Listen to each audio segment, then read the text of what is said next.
Hola, profesor Pablo. Nosotros somos Dani Santiago Delgado Peralta José Alejandro Lopera. y nuestro tema es el número 8, el cual es el ordenamiento recursivo Quicksort. Bien, empezando, nosotros elaboramos unas pequeñas diapositivas para que ustedes puedan observar y explicarles brevemente sobre lo que trata el Quicksort. Entonces, ¿qué es el Quicksort? El Quicksort es un algoritmo de ordenamiento que funciona de forma muy sencilla. Sigue el término o la analogía divide y vencerás. Entonces, ¿cuál es el paradigma fundamental de Quicksort? Como ya lo he mencionado, sigue la metodología de divide y vencerás descomponiendo el problema más grande en sus problemas más pequeños y así pudiendo resolver de manera secuencial todos los problemas. El Quicksort maneja un pivote. ¿Qué es el pivote? El pivote le ayuda a solucionar estos problemas y poder organizar todo el arreglo. Entonces, ¿cómo funciona? La selección del pivote es fundamental. En algunos casos se utiliza de manera aleatoria y en otros casos se utiliza en el primer o último elemento del arreglo. La fase de partición. Los elementos se retribuyen, aquellos menores del pivote se van a la izquierda y los mayores a la derecha. Entonces, el quicksort funciona de manera recursiva hasta el caso base. ¿Cuál es el caso base? El caso base es hasta que cada subarreglo tenga 0 o 1 elementos. Cuando tenga 0 o 1 elementos, ahí termina. Entonces, se va aplicando quicksort en los subarreglos que quedan hasta que queden en 0 o 1 elementos, que es el caso base. Y después se ordena de forma directa. Bueno, y para entender mejor el algoritmo Quicksort, nos vamos a apoyar en el siguiente video para así visualizar las iteraciones que realiza. Entonces, como el enunciado del documento decía que tomáramos el primer elemento como pivote, nuestro pivote será el número 12. Entonces, ¿qué hace Quicksort?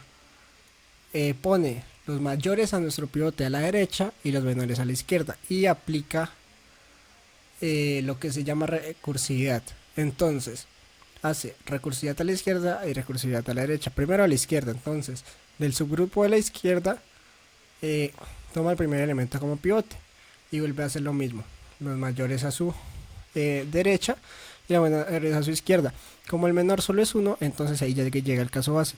Luego coge el grupo de los mayores y realiza lo mismo. Coge el primero como pivote, pone el menor a la izquierda y el mayor a la derecha. Y luego, con el pivote inicial, hace el grupo de la derecha. Pone el menor a la izquierda y pues como solo queda el pivote a la derecha. Y ya quedaría ordenado nuestra lista. Listo, es hora de demostrar que nuestro código funciona. Entonces, ¿cómo haremos esto? Esto lo haremos a través de un ejemplo sencillo.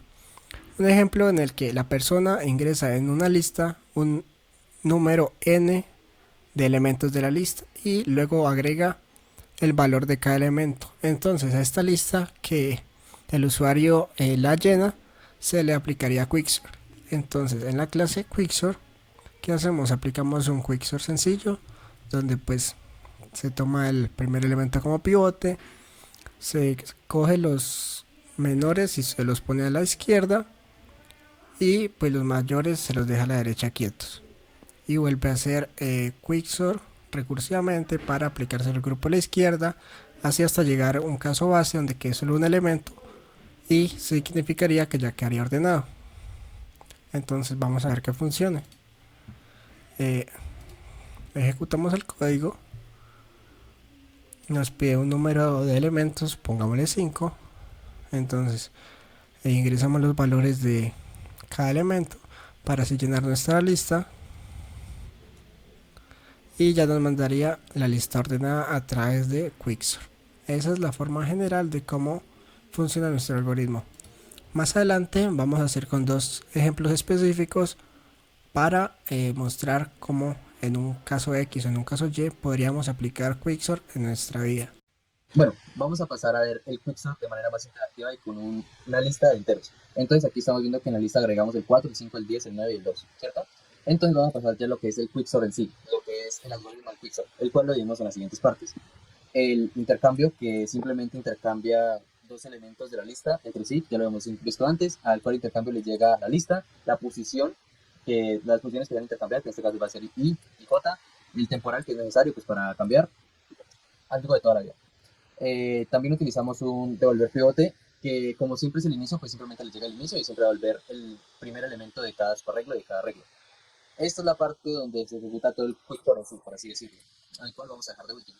Y entonces ya el quicksort, que el caso base lo tenemos aquí denotado. Si inicio es menor que fin, es el caso base, que es donde decimos que un subarreglo tiene 0 o 1 elementos, entonces el caso base ya hay retorno. Entonces creamos un postpivote y llamamos a la partición de lista, inicio y fin. Entonces vamos a comenzar a realizar el primer llamado recursivo. Entonces tenemos que a la partición le va a llegar la lista, que ya la habíamos dicho antes, que es 4, 5, 10, 9 y 2. Le va a llegar el inicio, que el inicio está anotado en 0. Y le va a llegar el fin, que el fin vendría a ser 4, ¿cierto? Entonces, como retorna, el devolver pivote retorna al inicio, tenemos que el inicio es 0. Entonces pasamos a la partición. En la partición, este pivote index lo que simplemente hace es devolver el índice del pivote. El índice del pivote es 0. Entonces el pivote va a ser lista.getPivoteIndex, que es 0, va a ser simplemente 4. ¿Por qué? Porque si nos retornamos a la lista, nos retornamos que 4 fue el primer elemento añadido, que está en la posición 0. Entonces aquí, en el pivote tenemos un 4. Entonces aquí iniciamos con un 0 que tenemos del inicio más 1. O sea que i es igual a 1. ¿Por qué? Porque como siempre elegimos el primer elemento de cada arreglo, sabemos que el primer elemento está ocupado por el pivote. Entonces tenemos que recorrer desde la posición 1.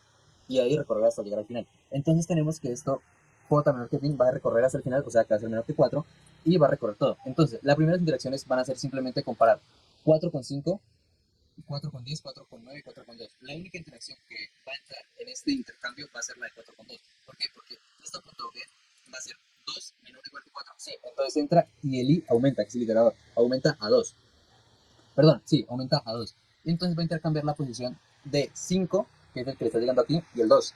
Entonces, después de terminar toda la primera interacción o el primer bucle recursivo, vamos a tener que inicio, que es 0, y menos 1, o sea, 1. La posición final del pivote, ¿cuál va a ser? La posición final del pivote va a ser 1. ¿Por qué? Por esta línea que está aquí. ¿Listo? Ese es el primer llamado recursivo. Listo. Ahora que ya tenemos el primer llamado, que sabemos que los elementos menores que el 4 quedaron a la izquierda y los mayores que el 4 quedaron a la derecha, ¿qué tenemos? Sabemos que aquí el 2 es el único menor que el 4. Es decir, que esta parte de la izquierda ya está en el caso base. Por lo tanto, el quicksort va a seguir trabajando con la parte derecha. Ahora sí, miramos esta parte de aquí. El quicksort de la lista del post pivote. El post pivote, sabemos que el pivote que habíamos tomado en la posición está en el 1. Quedó en el 1. 1 más 1, 2. Y el fin, que va a ser 4. Es decir, que el pivote en este caso va a ser, como tenemos que el arreglo es 2, 4, porque habíamos quedado que el 2 es menor que 4, el pivote quedó con el 10. Entonces, ¿por qué con el 10? Porque aquí tenemos 0, 1, 2. El pivote es el 10. Entonces, aquí ya vemos que el pivote es el 10. Entonces, el iterador va a estar en 3. ¿Por qué? Porque inicio lo tomamos como 2. Porque habíamos acordado que es la parte derecha del quicksort. Inicio 2, 1, 2 más 1, pues 3. Entonces, el J va a iniciar desde 3 y va a terminar en el 4. Es decir, que las interacciones que se van a hacer son de silista.get en la posición 3, que va a ser el 9, es menor o igual que 10. Sí, es menor o igual que 10. Entonces va a intercambiar y que lo hemos tomado como que está en 3 y J en cuánto está, en 3. O sea que no hay cambio. Y aumenta I en 4. Entonces, sigamos con la siguiente interacción. Que la siguiente interacción es con el 5, porque recordemos que el 2 se cambió con el 5. Entonces, tenemos que 5 menor o igual a 10, sí. Entonces, acordemos que el J está en 4, porque inició en 2, en 3, perdón. Entonces J está en 4, entonces se va a intercambiar la posición 4 y la posición 4, es decir, no hay cambios. Por lo tanto, vamos a tener lo siguiente. Inicio, ¿en qué hemos denotado inicio? Inicio está en 2. Entonces, se va a intercambiar la posición 2 con la posición I-1. ¿Pero en cuánto quedó I-1? I-1 quedó en 4. Es decir, que se va a intercambiar la posición de el 10 y el 5, o sea que el 10 va a quedar en la última posición. Entonces ahí se termina la última posición del 10, o sea, la posición definitiva del 10, del segundo llamado recursivo. Entonces por la parte ya tenemos el primer y segundo llamado recursivo, ¿listo? Listo. Ahora, después del segundo llamado recursivo, el arreglo queda de la siguiente forma. Y podemos notar que obviamente ya está arreglado. Sin embargo, para Quicksort todavía no ha acabado.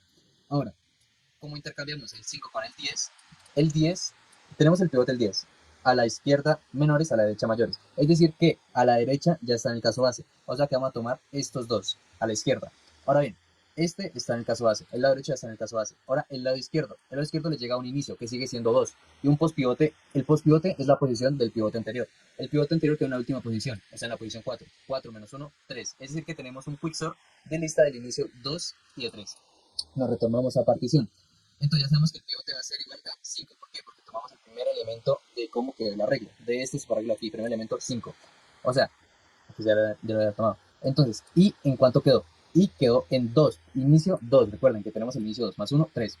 Y que tenemos un i igual a 3. Entonces, retornamos de j igual a 3 menor o igual que el fin. ¿En cuánto quedó el fin? El fin quedó en la posición 3, es decir, que solo va a iterar una vez. Ahora, lista.get, o sea, el 9. Aquí tenemos el 9, menor o igual que el 5, no. Entonces vamos a hacer un intercambio de lista del inicio que quedó en 2 de i-1. ¿I-1 qué es? Recuerden que está en 3. 3 menos 1, 2. Un intercambio de 2 con 2, o sea, no hay intercambio. Es decir, que pasamos, que este 5 ya está en el caso base y ahora pasamos con el 9. Listo. Ahora que ya tenemos el pivote 5, vamos a pasar con el 9. ¿Qué pasa con el 9? Que el 9 ya quedó en el caso base. ¿Por qué? Porque es una regla de una dimensión. Y el 5 también quedó en el caso base. Es decir, que todo este llamado recursivo va a retornar en 2, 4, 5, 9 y 10. Como ya lo he dicho. Ahora vamos a pasar a recorrer el arreglo, perdón, el código y ver que tenemos razón. Entonces, lista sin ordenar, 4, 5, 10, 9 y 2. Y como es obvio, 2, 4, 5, 9 y 10 como la lista ordenada. Entonces sería la explicación del paso a paso de cómo funciona el quicksort así con un arreglo simple para que sea más entendible y sea de menor complejidad. Entonces, para mostrar mejor el funcionamiento de Quicksort, usaremos dos ejemplos. En estos ejemplos se puede evidenciar cómo podemos utilizar el método de ordenamiento Quicksort en nuestra vida cotidiana. El primer ejemplo lo explicará mi compañero y el segundo lo explicaré yo. Listo, ahora que ya conocemos el funcionamiento del quicksort, ya lo comprendemos, ya sabemos cómo funciona, vamos a pasar a verlo en un caso concreto. Nosotros pensamos en una clase estudiante que contuviera un arreglo de notas, que en este caso las decidimos como flotantes, un nombre. Entonces vamos a pasar a verlo en el código. Entonces, la clase estudiante tiene un arreglo de notas, como ya lo había dicho, de flotante, un nombre. Hacemos el encapsulamiento debido con los métodos setter y getter y el constructor con inicializadores. Hacemos un método extra que es el promedio. ¿Cómo hacemos el promedio? Declaramos una variable flotante que inicializamos a 0 y recorremos el arreglo de notas. Lo recorremos de tal forma que vamos a hacer una sumatoria de que el promedio va a ser igual a promedio más notas en la posición i.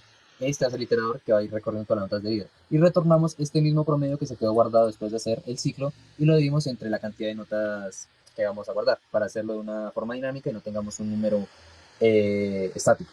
Y hacemos un método override simplemente para pasar todo a un string que sea más bonito, por así decirlo.